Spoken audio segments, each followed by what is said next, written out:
Eden തോട്ടത്തിൽ തുടക്കമിട്ട പാപങ്ങൾക്കുള്ള പരിഹാരം യേശു ഗെത്സമൻ തോട്ടത്തിൽ ആരംഭിക്കുന്നു. പറുദീസയിൽ ആദം നഷ്ടപ്പെടുത്തിയത് ഗെത്സമനയിൽ ഈശോ കണ്ടെത്തുകയാണ്. ആദി മനുഷ്യൻ വിലകെട്ട വിധം നഷ്ടപ്പെടുത്തിയത് ദൈവത്തിൻ്റെ ഹിതമാണ്. ഈശോ വേദനയോടെ വില കൊടുത്ത് തിരിച്ചു പിടിക്കുന്നതും ദൈവത്തിൻ്റെ ഹിതമാണ്. ഒരു മരത്തിൻ്റെ മോഹിപ്പിക്കുന്ന ഫലം ആദ്യത്തെ ആദത്തെ വീഴ്ത്തി.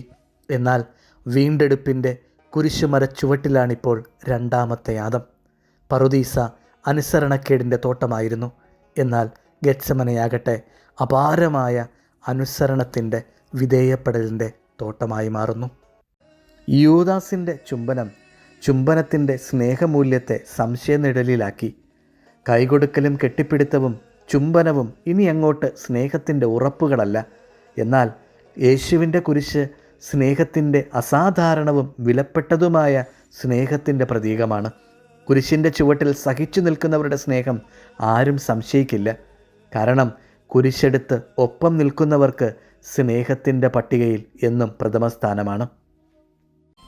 ഒരുപാട് സങ്കടങ്ങൾ ഉള്ളിലൊളിപ്പിച്ച് സന്തോഷങ്ങൾ മാത്രം പുറത്തു കാട്ടി കുടുംബത്തെ ഒന്നായി നിർത്താൻ ഒരമ്മ കടന്നു പോകുന്ന ജീവിത യാഥാർത്ഥ്യങ്ങൾ മറ്റൊരു വ്യക്തിക്കും ഒരിക്കലും മനസ്സിലാകില്ല.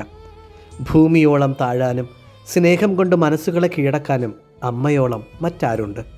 അതുകൊണ്ടാകണം അമ്മയുടെ സാന്നിധ്യം വീടിനെ അത്രത്തോളം പ്രകാശപൂരിതമാക്കുന്നത്. മറിയമെന്ന അമ്മയും അങ്ങനെയായിരുന്നു. അവളുടെ ലോകം ആ തിരുക്കുടുംബമായിരുന്നു.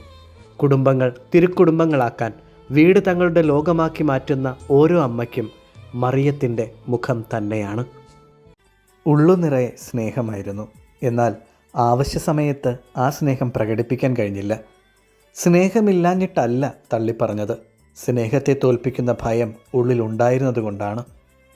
സ്നേഹത്തിൽ ഭയത്തിനിടമില്ലെന്ന് തിരിച്ചറിഞ്ഞ നിമിഷം പത്രോസ് അവൻ്റെ ജീവൻ പോലും ആ സ്നേഹത്തിനായി നൽകി.